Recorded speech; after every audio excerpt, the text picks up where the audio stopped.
하나님의 말씀 보겠습니다. 요한계시록 1장 17절에서 20절 말씀입니다. 신약성경 399쪽 요한계시록 1장 17절에서 20절 말씀을 우리 한 목소리로 같이 읽겠습니다. 내가 볼 때에 그의 발 앞에 엎드려져 죽은 자 같이 되매 그가 오른손을 내게 얹고 이르시되 두려워하지 말라. 나는 처음이요 마지막이니 곧 살아있는 자라. 내가 전에 죽었었노라. 볼지어다 이제 세세토록 살아있어 사망과 음부의 열쇠를 가졌노니 그러므로 내가 본 것과 지금 있는 일과 장차 될 일을 기록하라. 내가 본 것은 내 오른손에 7별의 비밀과 또 7 금촛대라. 7별은 7 교회의 사자요 7 촛대는 7 교회니라. 아멘.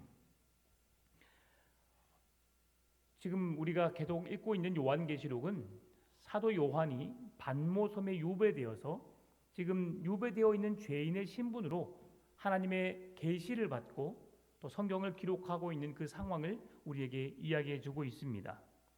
하나님을 먼저 배웠고 그의 발 앞에 엎드려져 죽은 자 같이 되었더라라고 말씀하고 있는데요. 사도 요한이 그럴 수밖에 없는 이유는 하나님의 거룩하심 앞에 모든 인간이 설 수 없음을 보여주는 예표적인 말씀이라 할 수 있습니다. 모세가 하나님 앞에 섰을 때에 하나님 앞에 거룩한 하나님을 배울 수 없기에 그곳에서 신을 벗고 거룩하신 하나님 앞에 엎드려 주님의 음성을 들었던 것을 보게 됩니다. 또한 이 사도 시대에도 지금 사도 요한이 하나님으로부터 그런 하나님의 계시 앞에 엎드려져서 죽은 자까지 되었다는 것은 하나님의 임재 앞에서는 그 위험을 견딜 수 있는 자가 아무도 없음을 우리에게 보여주고 있는 겁니다. 성경은 여러 곳에서 하나님을 만난 장면들을 말씀해주고 있는데요.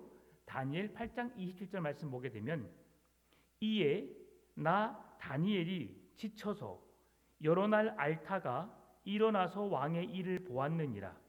내가 그 환상으로 말미암아 놀랐고 그 뜻을 깨닫는 사람도 없었느니라. 다니엘이 지쳐서 여러 날을 앓다가 일어나서 왕의 일을 보았느니라. 내가 그 환상으로 말미암아 놀랐고 그에게 누가 나타나신 것입니까? 하나님이 나타나신 겁니다. 다니엘 10장 8절 9절 말씀도 보면 그러므로 나만 홀로 있어서 이 큰 환상을 볼 때에 내 몸에 힘이 빠졌고 나의 아름다운 빛이 변하여 썩은 듯 하였고 나의 힘이 다 없어졌으나 내가 그의 음성을 들었는데 그의 음성을 들을 때에 내가 얼굴을 땅에 대고 깊이 잠들었느니라. 네, 이 말씀 또한 그렇습니다. 하나님의 환상을 볼 때에 내 몸에 힘이 빠졌고 그리고 하나님을 뵐 수 없어서 어떻게 했다고요? 그 음성을 들을 때에 그 얼굴을 땅에 대고 잠들었다라고 하는 표현은 무슨 말씀입니까? 감히 그를 배울 수 없다. 그리고 그 거룩하심 앞에 설 수 없는 인간의 연약함을 계속해서 말씀해주고 있는 겁니다. 이사야 6장 5절에서도 이렇게 말씀합니다. 그때에 내가 말하되 화로다 나여 망하게 되었도다. 나는 입술이 부정한 사람이요 나는 입술이 부정한 백성 중에 거하면서 만군의 여호와이신 왕을 배웠음이로다 하였더라. 자신과 하나님이 어떤 사이인지 어떤 관계인지 어떤 존재인지를 명확하게 말씀해주고 있는 겁니다. 이사야는 그 당대에 하나님의 선지자였지만 하나님께서 그를 세우셨고 수많은 백성들의 본이 되면서 하나님의 말씀을 전하는 선지자로서의 사명을 감당했지만 나는 죄인으로서 내가 하나님 앞에 설 수 없고 부정한 사람이요 부정한 입술을 가진 자로서 거룩하신 하나님 앞에 설 수 없는 자. 그러나 하나님은 여호와이신 왕을 내가 배울 수 있는 이유는 하나님이 나를 사랑하셔서 나를 자녀 삼아 주셨기 때문임을 이사야 선지자가 고백하고 있는 것입니다.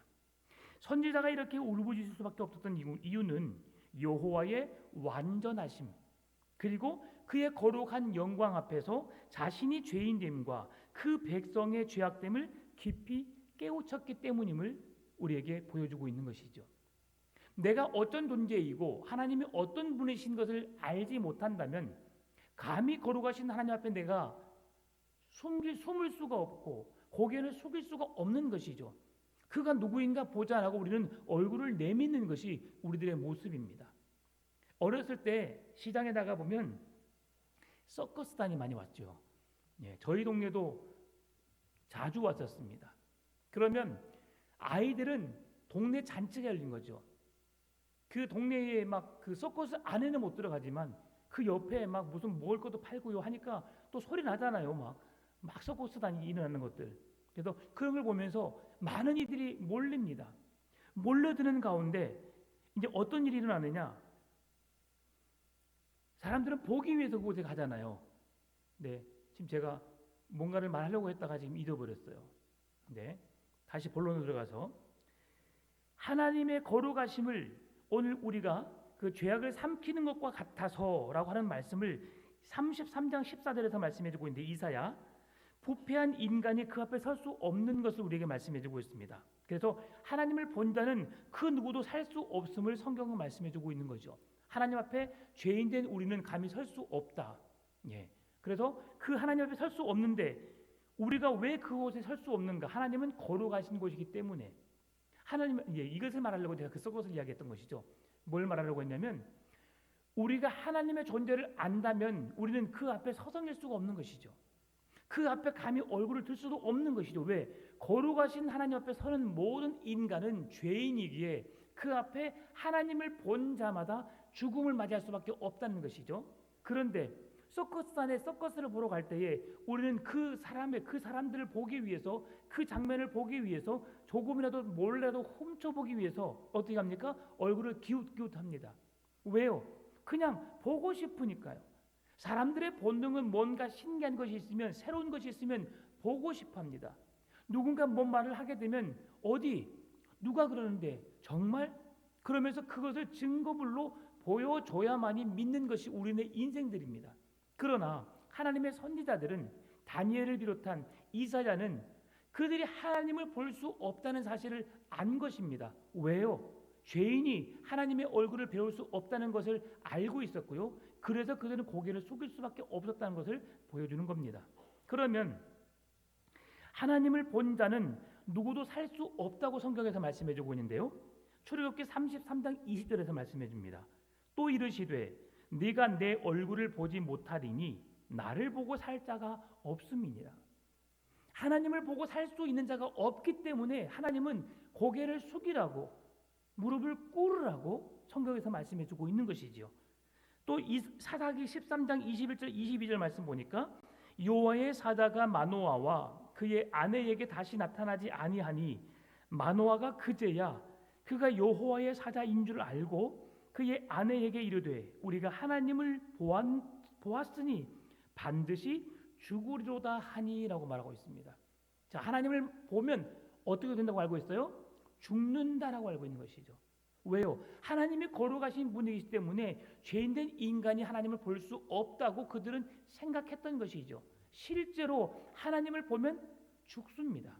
왜요? 죄인된 인간이 살 수 없는 것이죠. 그래서 하나님은 우리에게 하나님을 만날 수 있는 길을 열어주셨는데요. 그것이 구약의 제사고 신약의 예수 그리스도의 십자가의 대속의 은혜인 것이죠. 그래서 이제는 우리가 거룩하신 하나님 앞에 예수 그리스도의 이름만 가지고도 그 앞에 나갈 수 있는 자가 되었음을 우리 하나님은 그 길을 열어 놓아 주신 것이죠. 그렇다면 환상 가운데 여호와를 목도한 선지자는 실제로 죽지 않았습니다. 그것이 바로 하나님께서 그에게 은혜를 베푸신 것인데요. 그의 의식 속에서는 그러나 자기가 벌써 죽은 자라는 것을 늘 고백하고 있습니다. 실제 삶은 하나님이 내게 내 생명을 보존해 주심으로 살게 해주셨지만 나는 죽을 수밖에 없는 자라는 것을 우리에게 말씀해 주신 거죠. 그 말씀을 보게 되면 사도행전 26장 14절에서 말씀해 주고 있습니다. 우리가 다 땅에 엎드려짐에 내가 소리를 들으니 히브리 말로 이르되 사울아 사울아 내가 어찌하여 나를 박해하느냐 가시체를 뒷발질하기가 내게 고생이니라 라고 하시면서 사울이 누구를 만났어요? 예수님을 만나게 된 거죠. 이 말씀은 우리에게 매우 중요한 말씀입니다. 구약의 선지자들 그리고 구약의 제사장들 그리고 대제사장이라 할지라도 하나님을 본 자가 아무도 없습니다. 근데 신약에 와서 누구를 봤어요? 예수님을 본 거예요. 예수님. 왜 예수님을 볼 수 있었어요? 이 땅에 육신의 몸을 입고 오셨기 때문에 볼 수 있는 것입니다. 그런데 예수님의 시대와 바울의 시대는 전혀 다른 시대입니다. 그래서 바울이 예수님을 볼 수 없는 삶이었었어요. 그리고 그의 복음을 들었고, 그리고 그에 대한 소식을 들었습니다. 그 예수님이 같이 동시에 있었다 할지라도 볼 수 없는 상황에 살고 있었던 것이죠. 그래서 유대교를 그는 신봉하고 있었고, 구약의 율법을 철저하게 믿고 따랐던 이 사울에게는 유대인들, 예수님의 제자들은 그들에게 걸림돌이 되었습니다. 다른 복음을 전하는 자라고 생각했던 것이죠. 왜냐하면 그 당시에 구원자라고 그들은 믿을 수 없었습니다. 구원자라고 하면 그런 여러 나라의 압제 속에서 이제 모든 나라를 다스릴 수 있는 왕으로, 로마가 오랜 시간 동안 그 나라들을 다스렸던 것처럼 이제 이스라엘의 왕으로 오신 예수님을 통해서 전 세계를 지배하는 왕의 자리에 서서 그 사명을 감당할 것이라고 생각했었거든요. 근데 오셔서 3년이나 시간 동안 사역하고 수많은 무리가 따랐지만 십자가에 못 박혀 죽어버렸습니다. 그러니 그는 하나님의 아들이라고 구원자라고 믿기에 정말 부족한 사람처럼 여겼던 것이죠. 그래서 사울은 더욱더 자기가 믿는 신앙을 확고히 하면서 유대인들을, 그리스도인들을, 예수님의 제자들을 핍박하고 박해하고 죽이면서까지 그 사명을 감당했던 것입니다.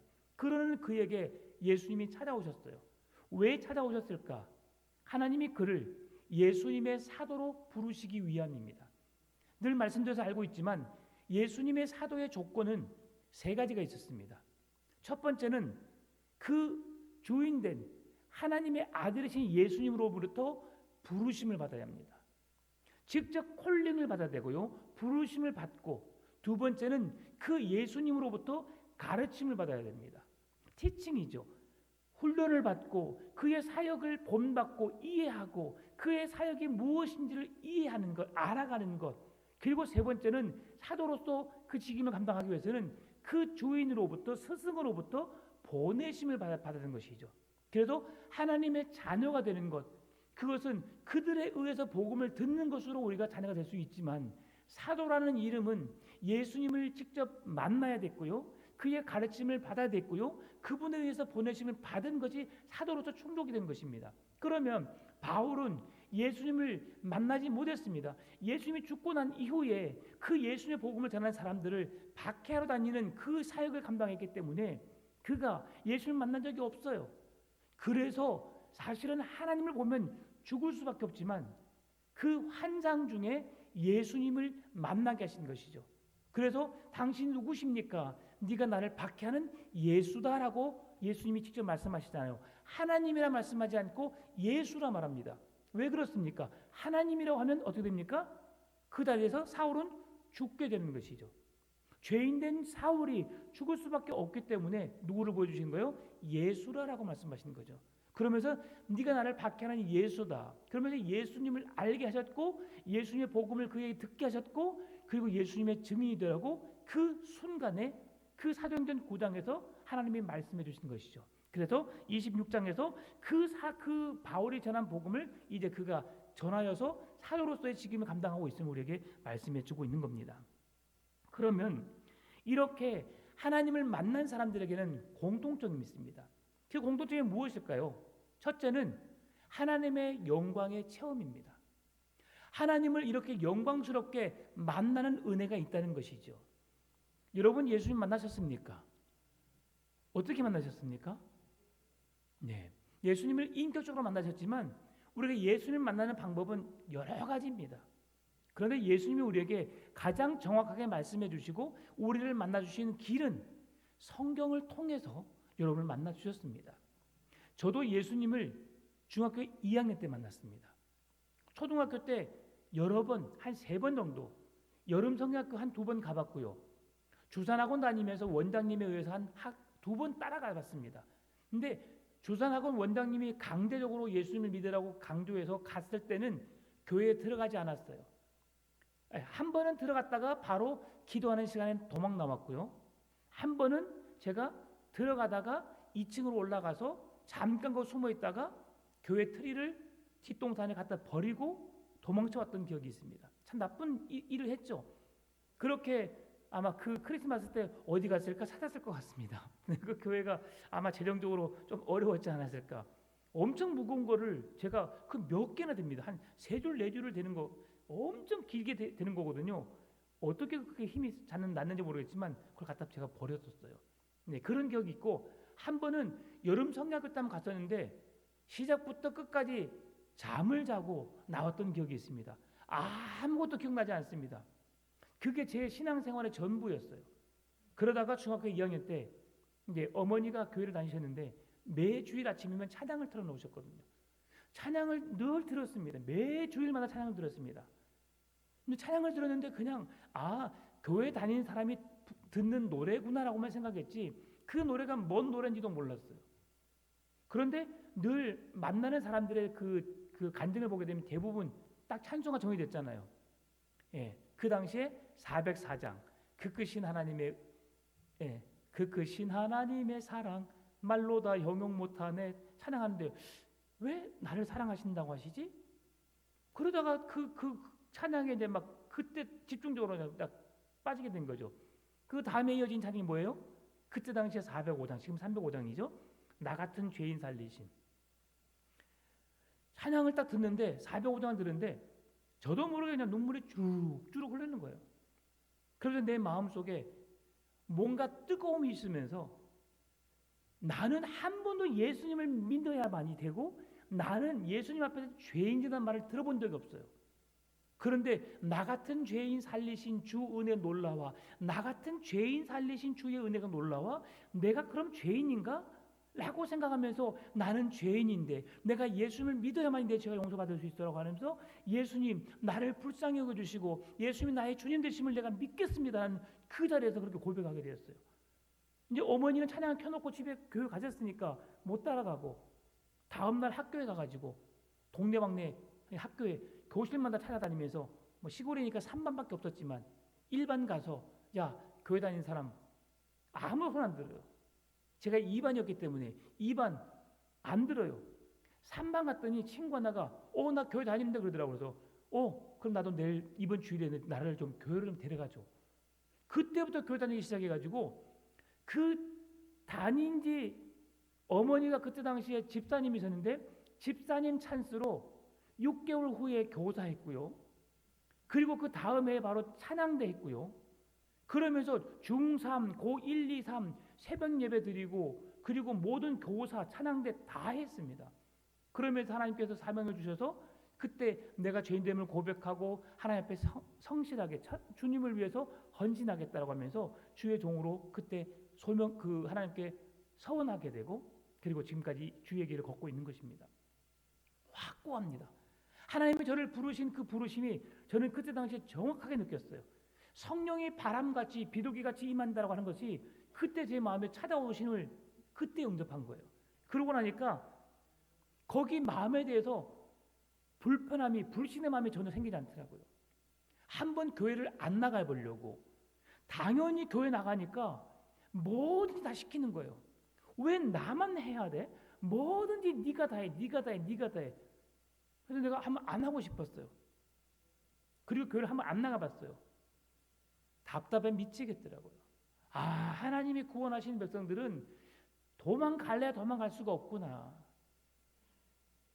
세례를 받는데 한번 또 버텨보고 싶었어요. 그래서 어떻게 했냐면 세례 받는 날 갑자기 잠적해버렸어요. 그랬더니 나만 손해더라고요. 꼭 등수가 있는 것처럼 야 너 언제 세례 받았니? 친구들은 똑같이 그날 받았는데 저는 시간 한 해가 지나니까 제가 꼭 그들에게 뒤처진 것 같은 생각이 들어서 그래서 더 열심히 믿었던 거 아닙니까? 제가 주일학교 교사를 하면서 예수님 누군지도 몰랐는데 공부책 가지고 52개의 포도송이가 달려있어요. 제가 준우승 반이 거의 제가 한 40개 이상씩 달려있었습니다. 잘했죠. 그때 당시는 12시 밥을 먹고 나면 12시 반부터 오후 2시에 주일학교 예배를 드렸는데 1시간 동안 동네를 싹 돌아다니면서 전도를 했어요. 그래서 제가 막 5명씩 10명씩 막 데리고 와가지고 우리 반 제일 부흥했어요. 그래서 여자친구 1명, 여자들이 한 2명 정도가 3명이 교사였는데 저한테 게임이 잘 안 됐었죠. 그래서 이제 그 정도로 열심히 했었던 게 뭐냐면 하나님을 만난 경험이 있었기 때문에, 우리가 영광의 체험, 하나님을 만난 그 영광의 체험이 있었기 때문에 내 신앙 속에서 나의 신앙의 꽃미림이 그때부터 시작됐던 것이죠. 그렇다면 오늘 저뿐만이 아니라 여러분들도 하나님을 어떻게 만났는지에 대해서는 다 간증들이 있습니다. 그냥 누구의 전도를 통해서 교회에 나왔는데 믿다 보니까 예수님 앞에 내가 죄인임을 고백하고 내가 하나님의 자녀라는 사실을 인식하게 되었고, 또 어떤 사람은 갑작스럽게 정말 성령의 강한 능력을 통해서 어떤 체험을 통해서 하나님을 만난 사람도 있습니다. 그런 체험이, 그리고 어떤 사람은 성경을 읽다가 나도 모르게 눈물이 주룩주룩 흘러요. 그러면서 죄인됨을 고백하고 하나님이 나의 주인 되심을 고백하는 믿음의 신앙의 체험을 하신 분도 계십니다. 성경은 우리에게 보여주신 하나님을 알 수 있는 유일한 책입니다. 하나님을 계시해 놓은 책이, 하나님이 어떤 분이신지 우리에게 알려주신 책이 유일하게 성경 안에 다 기록되어 있습니다. 우리는 성경을 통해서 하나님을 만날 수 있고요, 또한 이런저런 체험을 통해서 하나님을 경험할 수 있는 것이죠. 그러나 반드시 예수를 믿는 사람들은 이런 체험이 있어야 된다는 사실이죠. 그럼 두 번째로 하나님을 만난 자들의 공동적인 특징, 두 번째가 무엇인가? 속죄의 체험입니다. 예수님을 믿는 것, 교회를 다니는 것으로 만족해서는 안 되는 것이죠. 요한계시록 1장 18절 말씀 보게 되면 곧 살아있는 자라 내가 전에 죽었었노라 볼지어다 이제 세세토록 살아있어 사망과 음부의 열쇠를 가졌노니, 여기에서 죽은 것은 과거의 사건을 말합니다. 그런데 지금 살아있다고 말하지 않고 영원토록 세세토록 살아있다고 말씀합니다. 죽은 것이 다시 살아났다는 것이 아니라 영원토록 세세토록 살아있다고 말합니다. 예수님이 이 땅에 오셔서 죄인된 우리를 위해서 죽어주셨습니다. 그리고 우리를 구원해 주셨습니다. 십자가에 못 박혀 죽으셨는데 죽은 지 3일 만에 살아나셨고, 살아나신 것은 무엇입니까? 사망 권세를 깨뜨리시고 우리에게 부활의 주님으로서, 영광의 주님으로서 다시 우리에게 살아계신 하나님을 보여주시는 것이에요. 그리고 그 하나님께서 내가 너희를 위해서 다시 심판하러 오는데 내가 지금은 하늘로 올라가겠다. 왜? 우리가 거쳐야 할 처소를 예비해야 되기 때문에 그 처소를 예비하면 다시 내가 심판해 주러 오겠다라고 말씀하셨어요. 그런데 그러한 주님을 만날 수 있는 우리 모습 속에서 우리는 철저하게 뭐라고요? 죄인이라고 하는 것입니다. 그런데 죄인된 우리들에게 살아계신 주님, 영원히 살아계셔서 우리와 함께 하시는 그 주님은 우리에게 어떤 은혜를 주셨는가? 주 예수 그리스도를 믿는 자들에게 속죄의 은혜를 주셨다는 것이죠. 예수님을 나의 주님 구원자로 믿는 자들에게 주어진 선물이 속죄의 은혜입니다. 예수 그리스도와 아무런 상관이 없는 자들에게는 속죄의 은혜를 받을 수가 없는 거죠. 왜요? 속죄의 은혜는 예수 그리스도를 믿는 자들에게 주시는 하나님의 선물이기 때문입니다. 여러분, 속죄의 은혜를 받으시기 바랍니다. 속죄의 은혜를 누릴 수 있기를 바랍니다. 이 속죄의 은혜는 예수 믿는 자들에게 주어지는 선물입니다. 이 여기에서 영원이라는 것은 시간적 개념도 있지만 양의 개념이기도 하고 질의 개념이기도 합니다. 그래서 끝까지 살아계시고 완전히 살아계시고 모든 것에 살아계신 분, 하늘과 땅의 권세를 가지고 계신 분 누구십니까? 바로 예수 그리스도를 말씀해주고 있죠. 그분께서 죽음의 음부의 열쇠도 가지고 계시고, 그래서 그분이 우리에게 사망 권세를 깨뜨리시고 영원한 승리를 주시는 분이심을 말씀해주고 있습니다. 지금은 잠시 어둠이 이기는 것 같이 보입니다. 어둠이 지금 계속 욥기를 우리가 묵상하고 있잖아요. 그 3명의 친구들이 욥이 그 악인들은 결국 망하게 된다. 하나님의 심판으로 인해서 그런 저주가 임하게 되었다고 말합니다. 악인이 득세하는 것처럼 보입니다. 정말 사람을 속이고 자기 마음대로 정욕을 따라 살아가는 인생이지만 하나님이 왜 저들을 가만히 내버려 두실까 할 정도로 우리가 그런 심한 불편한 마음 가운데 있지만 그들은 결코 쉽게 망하지 않은 것을 보게 됩니다. 자손들에게 그들의 기업도 물려주고요, 그들이 하려는 것마다 더 잘 되는 것처럼 느껴집니다. 그러나 분명히 말씀해 주는 것은 그들의 결국은 죽음이라고 하는 것이죠. 죽음 이후에 속죄의 은혜가 없으면 그들은 다 영원한 불못, 지옥불에 들어갈 수밖에 없음을 성경은 말씀해 주고 있어요. 욥은 계속해서 말씀합니다. 하나님은 살아계시고 내가 그 앞에 서리라. 이게 바로 부활의 신앙입니다. 욥은 부활의 신앙을 가지고 있었습니다. 속죄의 은혜, 예수 그리스도를 그는 알지 못했지만 하나님을 믿는 자들에게 구원을 주시는 그 이름, 하나님 앞에 설 것, 하나님이 어떤 분이신지 온 우주 만물을 창조하시는 창조주 하나님이심을 고백하였고요. 그 하나님의 말씀대로 살기 위해서 몸을 쳤던 사람이 욥이었습니다. 그런 그가 하나님의 구원이 그에게 있음을 믿었고 그 말씀 앞에 서 있었음을 보게 됩니다. 여러분, 속죄의 은혜를 입지 못한 자들은 구원의 은혜를 누릴 수가 없습니다. 우리에게 늘 불편한 마음이 있죠. 왜요? 죄의 문제가 해결되지 않았기 때문에. 죄의 문제를 어떻게 해결합니까? 예수 그리스도를 믿음으로 죄의 문제는 해결될 수 있는 것입니다. 그래서 잠시 어둠이 이긴 것 같지만 결국 빛이 승리한다는 사실. 그래서 우리는 예수님의 죽으심을 통해서 부활이 어떤 의미인지 한번 더 살펴보길 원합니다.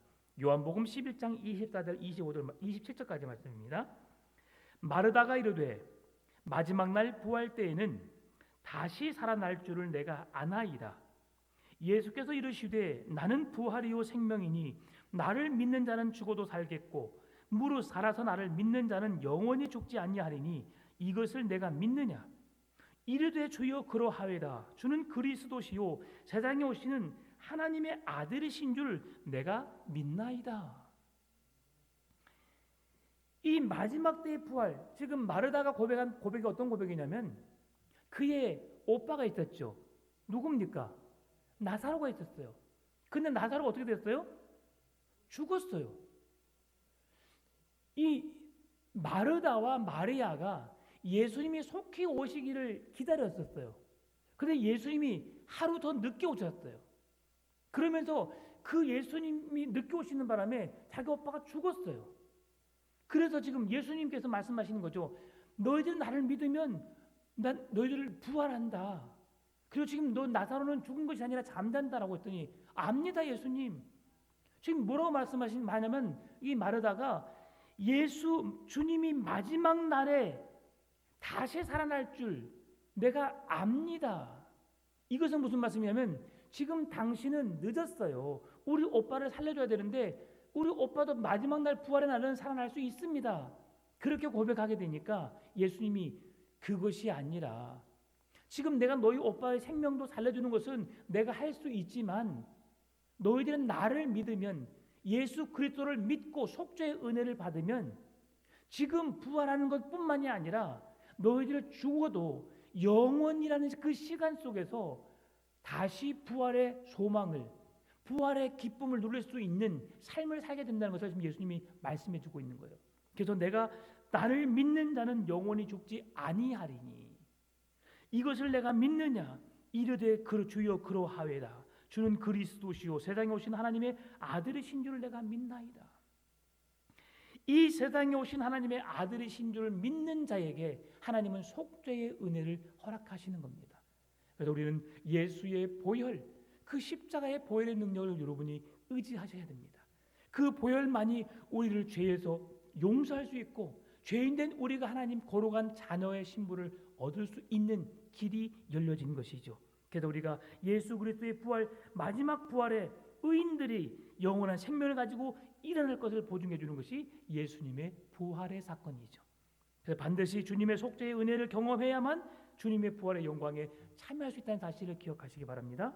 사람들이 하나님을 만나서 제일 두려워하는 것이 있습니다. 그것은 죄입니다. 죄의 문제 때문에 하나님을 만나는 것을 두려워합니다. 무서워합니다. 죄를 어떻게 용서받을까 걱정합니다. 여러분 걱정할 필요 없습니다. 죄는 어떻게 용서받아요? 내가 지은 모든 죄를 고백하고 예수님의 이름으로 기도합니다라고 말하면 주님이 용서해 주시는 거예요. 예수님의 보혈에 그 죄의 용서의 은혜가 있기 때문이죠. 그래서 예수님을 통해서 우리는 용서받는 것을 속죄라고 말합니다. 그 속죄의 은혜가 있어져야 합니다. 베드로가 물고기를 2배에 가득 차게 잡았을 때에 그때 예수님께서 베드로에게 말씀하셨습니다. 베드로가 예수님이 그렇게 생각했을 것 같아요. 생각해 보니까 이야, 이분 대단하신 분이구나. 어떻게 이렇게 내가 어부였는데 밤새도록 배 나가서 그물을 입었는데 한 마리도 잡지 못했는데 어떻게 배에 가득하게 이렇게 실패하셨을까? 이분은 대단하신 분이야. 이분이 바로 그리스도일까? 라고 하면서 내가 죄인입니다라고 고백합니다. 그리고 그 주님을 따르겠다고 고백합니다. 여러분, 죄인됨을 알 때에, 내가 죄인됨을 알 때에 그 죄를 속죄해 줄 수 있는 분이 누구신지 알 때에 우리는 그 예수님을 붙잡고 나의 주님 구원자로 믿을 수 있는 겁니다. 여러분, 왜 예수님 믿습니까? 그냥 교회 다니니까, 교회 다니다 보니까 예수님 믿으라고 하니까 믿는 것입니까? 아닙니다. 예수 그리스도를 믿는 자에게 구원을 주시는데, 어떤 구원을? 영원한 하나님의 나라를 그 하나님의 나라를 우리에게 주시는데, 예수 그리스도를 믿는 자에게 죄인된 우리에게 속죄의 은혜를, 용서의 은혜를 받은 다음에 구원의 은혜가 임한다는 사실을 여러분 기억하시고 예수님을 나의 주님 구원자로 믿으시기 바랍니다. 세 번째로, 하나님을 만난 사람들의 공통점 세 번째는 사명의 체험입니다. 요한은 하나님께로부터 사명을 받은 자이지요. 요한은 자신의 본 것을 기록하여 전하는 사명을 받았습니다. 예수님께로부터 부르심을 받았고 가르침을 받았고 보내심을 받았습니다. 그리고 복음을 전하다가 그 사명을 감당하다가 밤무섬에 갇혀 있는데 하나님이 그에게 환상을 통해서 계시의 말씀을 주셨어요. 그것이 바로 계시록이죠. 그 계시록을 통해서 하나님의 계시가 종결되었습니다. 그러면서 그는 그 계시된 말씀을 기록하여서 많은 후대에 알리게 하는 사명을 받은 것이죠. 그래서 오늘 우리는 그 말씀을 듣고 말씀을 보고 하나님의 뜻이 어디 있는지 찾고 분별할 수 있는 능력을 갖게 된 것이죠. 이처럼 주님을 만난 사람들은 사명을 받아야 합니다. 사명자로서 살아가야 합니다. 그렇다면 오늘 우리가 받은 사명은 무엇일까요? 여러분은 어떤 사명을 받으셨습니까? 사도 바울은 사도행전 9장 15절에서 말씀합니다. 주께서 이르시되 가라, 이 사람은 내 이름을 이방인과 임금들과 이스라엘 자손들에게 전하기 위하여 택한 나의 그릇이라. 무슨 말씀입니까? 내 이름이 누구예요? 예수 그리스도의 이름을 이방인과 임금들과 이스라엘 자손들에게 전하기 위하여 택한 나의 그릇이라. 사도 바울이 하나님께로 받은 사명은 복음 전파의 사명이었습니다. 하나님께로부터 받은 사명, 그러면 여러분이 받은 사명은 무엇입니까? 오늘 우리가 받은 사명도 복음 전파의 사명입니다. 왜냐하면 예수님께서 이 땅을 떠나시기 전에 우리에게 그것을 부탁하셨기 때문이죠. 마태복음 28장 19절 20절입니다. 우리 같이 읽어볼까요? 시작. 그러므로 너희는 가서 모든 족속을 제자로 삼아 아버지와 아들과 성령의 이름으로 세례를 베풀고 내가 너희에게 분부한 모든 것을 가르쳐 지키게 하라. 볼지어다 내가 세상 끝날까지 너희와 항상 함께 있으리라 하시니라. 아멘. 여러분, 오늘 저와 여러분에게 주신 사명이 무엇입니까? 땅끝까지 이르러 주의 복음을 전하는 사명을 주신 줄 믿습니다. 오늘 나의 가정에, 나의 자녀들에게, 나의 친척들에게, 나의 부모에게, 가족에게, 아니면 나의 이웃에게 예수 그리스도의 생명의 복음을 전하시는 사명을 감당하실 수 있기를 바랍니다. 예수님을 만난 자들, 하나님을 만난 자들의 공통적인 특징은 하나님의 복음을 전하는 사명을 가진 자들이라는 사실을 기억하시기 바랍니다. 19절에서 모든이란 말이 강조되고 있습니다. 너희는 가서 모든 민족이라고 할 때에 이 모든 것은 모든 권세, 모든 족속, 모든 것, 모든 나를 묶고 있는 단어들입니다. 이 단어들이 확장되기 원하는 말이 뭐냐면 가서입니다. 너희는 모든 민족으로 제자를 삼고, 그 제자를 삼는 거 어떻게 삼느냐? 가서 제자를 삼으라고 하는 것이죠. 가서라는 말은 선교에 있어서 적극적이고 능동적이고 지속적이어야 함을 말씀해 주고 있는 것이죠. 한 번 복음을 전했다고 끝난 것이 아니라, 사명을 감당한 것이 아니라 주님 오시는 그날까지 지속적으로, 계속적으로, 반복적으로 복음을 전하는 사명을 감당해야 함을 말씀해 주고 있는 것이죠. 이제 나이가 들었는데 어떻게 복음을 전해요? 아닙니다. 나이가 들었어도 우리가 복음을 전할 수 있습니다. 우리의 입이 열려 있는 한, 우리가 입술을 열어서 말을 할 수 있는 그 힘이 있는 한 우리는 복음을 전해야 될 줄 믿습니다. 여러분, 그 복음을 통해서 우리가 어떻게 합니까? 하늘과 땅의 모든 권세를 가진 하나님께서 위임한 권세와 당부한 명령을 가지고 언제 어디서나 복음을 전하는 사명, 가는 선교사. 이게 누굽니까? 선교사님들입니다. 그들은 복음의 사명을 가지고 전 세계로 나아가서 보내진 선교사로서, 하나님의 보냄을 받은 선교사로서 그곳에서 생명을 걸고 복음을 전하는 사명을 감당해내고 있습니다. 그러면 오늘 우리는 이곳에서 보내진 선교사로서 국내에서 내 가정에, 내 이웃에게, 내 친척들에게, 내가 아는, 내가 만나는 그 사람들에게 복음을 전하는 사명자로서 삶을 살아내야 하는 것이죠. 또한 선교사들에게 보내는 선교사로서 예수님의 사명을, 복음을 소식을 듣고 그 사명을 가지고 복음을 전하러 갔지만 그 보내진 선교사들을 돕는, 보내는 선교사로서 물질로 후원하고 기도로 후원함으로 함께 그 복음에 함께 동참할 수 있는 그 사명을 우리가 감당해 내야 한다는 것이죠. 그래서 교회는 전도의 사명, 선교의 사명을 주님 오시는 그날까지 적극적으로 참여해야 합니다. 제가 이 교회에 와서 여러분에게 당부한 말씀이 그것입니다. 주님의 지상 명령은 선교요 구제이다.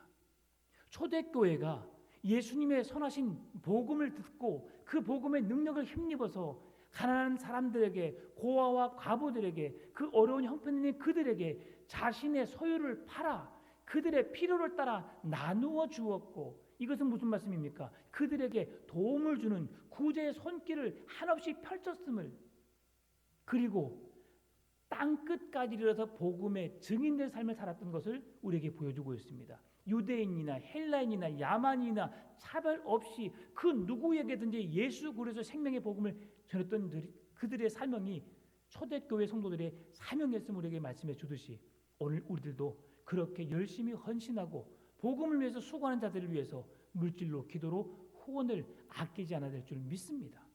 여러분, 우리 교회가, 제가 헌금 이야기 잘하지 않습니다. 온전한 11조 하십시오. 감사하십시오. 제가 말하지 않습니다. 절기가 되어도 제가 절기 헌금하라고 말하지 않습니다. 봉투는 담아주지요. 광고는 하지요. 그래서 제가 헌금을 하라고 하는 이유는 선교하고 구제하는 일에는 교회가 반드시 그 사명을 감당해야 된다고 제가 강조해 말씀드립니다. 여러분, 2024년도에 지금도 열심히 해주셔서 감사하지만 선교 헌금, 구제 헌금은 조금만 더 힘써주시면 고맙겠습니다. 힘드시지요.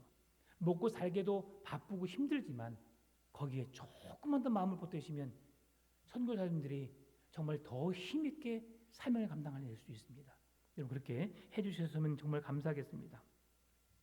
일찍이 예수님께서도 제자들에게 이방인의 길과 사마리아인의 고을로 가지 말고 이스라엘 집에 잃은 양에 가라고 말씀하셨습니다. 무슨 말씀입니까? 누구든지 예수를 알지 못하고 예수를 만나지 못하는 그들이 이스라엘 백성이라 할지라도 그들이 예수를 만나지 못했다면 그들에게 가서 복음을 전하라고 하는 것이죠. 오늘 예수님 믿고 있는 우리의 가정 속에 아직도 믿지 않는 가족들이 많습니다. 여러분, 그들에게 가서 복음을 전하라고 하는 것이죠. 예수 그리스도를 믿고 구원의 확신을 가지고 믿음의 확실한 신념 속에서 살아갈 수 있도록 그들에게 예수님을 전하라고 하는 것입니다. 예수님 자신은 이스라엘 집에 잃어버린 양이라고만 보냄을 받았다고 말씀했던 것과 대조적으로 이제는 모든 족속으로 가서 복음을 전하라고 말씀하시죠. 그게 예수님의 사역 초기에는 이스라엘의 잃어버린 집으로 가서 잃어버린 양들에게 가서 복음을 전하라고 말씀하셨지만 이제 마지막 그가 십자가 못 박혀 죽기 전에는 모든 족속으로 제자를 삼아 아버지와 아들과 성령의 이름으로 세례를 주고 내가 너에게 분반 모든 것을 가르쳐 지키게 하라. 그러면서 복음 전파의 사명을 주신 것이죠. 오직 성령이 너에게 임하시면 너희가 권능을 받고 예루살렘과 온 유대와 사마리아와 땅 끝까지 이르러 내 증인이 되리라라고 말씀하신 주의 생명의 복음. 여러분, 선교의 사명, 그리고 사명, 우리가 꼭 선교뿐만이 아니라 하나님께서 주시는 모든 사명을 받은 자로서 그 사명을 감당내시기를 바랍니다. 이 사명은 하나님을 믿는 자들에게만 주어지는 약속입니다. 따라서 우리는 매일매일의 삶 속에서 이 계명을 지킴으로 하나님의 임재를 체험하고 하나님의 주권을 인정함으로 하나님께 주신 사명을 감당해야 될 줄 믿습니다. 말씀을 마무리합니다. 하나님을 여러분 경험하셨는지요? 예수님을 만나셨는지요? 예수님이 나의 주님 구원자, 나는 죄인인 나를 찾아오셔서 나를 하나님의 자녀 삼아주신 믿음의 확신이 있으신지요? 예수님을 믿으심으로 여러분의 모든 더럽고 추악한 죄악을 용서하신 그 주님의 은혜와 사랑을 여러분 힘입고 계시는지요? 예수 그리스도의 이름에 속죄의 은혜가 있다는 사실을 여러분 확신하고 계시는지요? 그 믿음으로 주님께 주신 사명, 선교의 사명, 주님의 복음을 전하는 그 귀한 마지막 지상 명령을 지켜 행하는 여러분 되시기를 바랍니다. 그 믿음을 지켜내므로 오늘도 우리와 함께 하시는 주님을 만나 행복한 동행의 삶을 살아가시는 여러분 되시기를 주님의 이름으로 축원합니다. 참조